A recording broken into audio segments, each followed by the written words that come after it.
Ever tried learning a new language and felt like you were getting nowhere? Yeah. I remember trying to learn some Italian. Um, let's just say it did not go well. Turns out there's actually a lot more to learning languages than just, being smart. Right. And that's why we're doing this deep dive. We're looking at some research that uncovers some really surprising things about what makes us good or not so good at languages. It's fascinating stuff. We'll be talking about everything from learning styles to the impact of our own personalities. It really challenges the traditional ideas about what makes someone good at languages. Yeah, like maybe those IQ tests we all took. Maybe those aren't the best way to figure out who's going to be multilingual. Right. Exactly. The research you shared actually talks about this thing called language learning aptitude. Mm-hmm. And I have to admit, when I first saw that phrase, I thought it was just a fancy way of saying someone is a natural at languages. Sure, yeah. But it's a lot more complicated than that, right? It is. John Carroll, one of the big names in this area, described aptitude as the ability to learn quickly. But it's not just about speed. It's about specific skills that help us process language. So is it like some of us are just kind of wired to pick up new sounds quickly, while others might be better at understanding grammar? Exactly. And these differences in aptitude, they can actually be measured. There are tests, like the MLAT and the PLAB, that can assess how well someone recognizes sound patterns, understands grammar structures, and even how well they learn and remember new vocabulary. What I find so interesting is, if you take one of these tests and tells you you're good at grammar, couldn't that change how you try to learn a language? Absolutely. If your aptitude test tells you that you excel at grammar, you might find that more traditional learning methods work really well for you, studying textbooks, doing structured exercises, that kind of thing. But if you're someone who's off the charts, good at recognizing sounds, maybe it's better to, totally immerse yourself in the language. Find some language partners, listen to music, really experience the language in a natural setting. Yeah, exactly. It's all about tailoring your strategy. So speaking of different approaches, I was really interested in what the research said about learning styles. Okay. I mean, we've all heard of visual learners versus auditory learners, right? Right. But some of the details in this research really surprised me. It's not as easy as just slapping a label on yourself and calling it a day. It's not. While those broader categories can be useful starting points, the research actually digs a little deeper. Okay. It looks at the nuances of learning styles. For example, you can have two people who both learn best visually, but even then there are distinctions, like being field-dependent versus field-independent, for instance. And remind me what those are again. So a field-independent learner, they tend to be very detail-oriented. They can isolate elements within a complex image. And this can actually be a big advantage when learning a new writing system. Think about deciphering characters in Mandarin or Japanese, for example. Wow, that's actually really interesting. So someone might think they're just bad at languages, but really they just need to change how they're approaching it, right? Exactly. It makes me think that even if these learning styles are kind of ingrained in us, we can still get better at being flexible by just understanding them better. Exactly. And this whole idea of flexibility, of adaptability, becomes even more important when we start talking about something that we might not immediately think about when it comes to languages. Yeah? Our personalities. Oh, tell me about it. Remember that time I was in Paris? And I just totally froze up when I tried to order a croissant. Oh, no. I'm pretty sure I ended up just pointing and mumbling something that I hoped sounded kind of French. That's a perfect example, actually. It is. It shows just how much our personalities can shape our experience with languages. That anxiety you felt, that fear of sounding silly, it's a big part of what we're looking at in this research. Okay, see, that's interesting to me.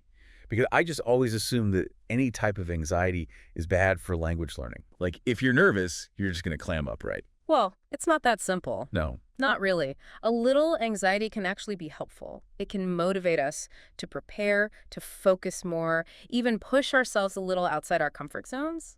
So it's like, what is that saying? Feel the fear and do it anyway? Exactly. But instead of, bungee jumping, we're just trying to order coffee in Spanish. Exactly. And this ties into this idea of willingness to communicate, which the research talks a lot about. It's that drive to use the language, even if you make mistakes, even if you're not totally fluent yet. Yeah, like you with that French store owner, right? Exactly. Yeah. I avoided that store for weeks because I was so worried about messing up my order. Right, which has now become a legendary tale for anyone who hasn't listened to every single episode of this podcast. But the point is, by avoiding these situations, we're actually holding ourselves back. We are? It's by embracing those opportunities to communicate, even when we're not perfect, that we really start to improve. Okay, that makes sense. It also makes me think about something else that was in the research, about people who kind of defy expectations. Okay. What about those people who are super smart, Right. but they just can't seem to get the hang of languages? It's a fascinating phenomenon. It is. We tend to think that intelligence equals being good at languages, but it's clearly more complicated than that. Right. Some of the studies mentioned people who did amazingly well in school, aced all their other subjects, but really struggled with language learning. Wow, so even if someone is super smart overall, there might be something very specific that makes languages difficult. Exactly. And then, on the complete other end of the spectrum, you have these incredible cases of people who have certain cognitive differences, yet they have this amazing ability with languages. This is blowing my mind. The research mentions a polyglot savant who learned all these different languages, seemingly without any effort, even though they had other cognitive challenges. That is wild. It makes you wonder if there's like this hidden language center in our brains that can work totally independently from everything else. It really does. So where does that leave the rest of us? Right. What about those of us who aren't savants, who don't just automatically pick up languages?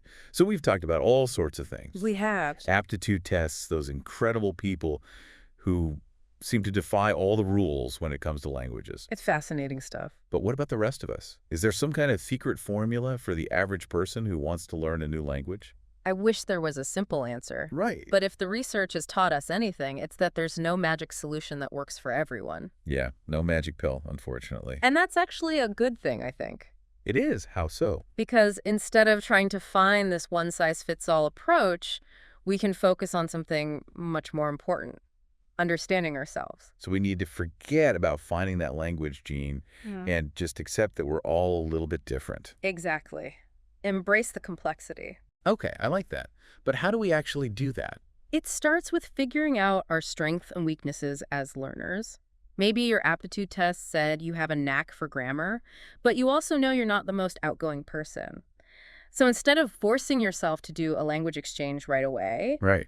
maybe you start with a textbook or an online course to build up your confidence. Work with what you've got, basically. Exactly. And then as you learn more, you can start to fine-tune your approach. Oh, Think about how you learn best in general. If you're a visual learner, maybe you should use more flashcards and mind maps. I love mind maps. Or if you're more auditory, maybe you listen to language learning podcasts like this one, or music in your target language. So it's all about experimenting and finding what works for you. Exactly. It's about making the journey your own. I like that. And you know what? Even that anxiety we talked about earlier. The fear of making mistakes. Yeah, even that can be helpful, right? Absolutely. Instead of being afraid of it, we can actually use it as a tool. How so? Think about it this way. When you feel that anxiety, it means you're challenging yourself. Well, that's a good way to look at it. It means you're pushing beyond your comfort zone, which is where the real growth happens. So to sum up everything we've talked about today, if you want to learn a language, it's not about finding some rare talent. Right. It's about being self-aware, experimenting, and maybe even embracing the unknown a little bit. Perfectly said. As you continue your language learning adventure, ask yourself, what makes you unique as a learner? What are your strengths? And how can you use those strengths to achieve your goals? That's something to think about. Thanks for this fascinating deep dive. You're very welcome.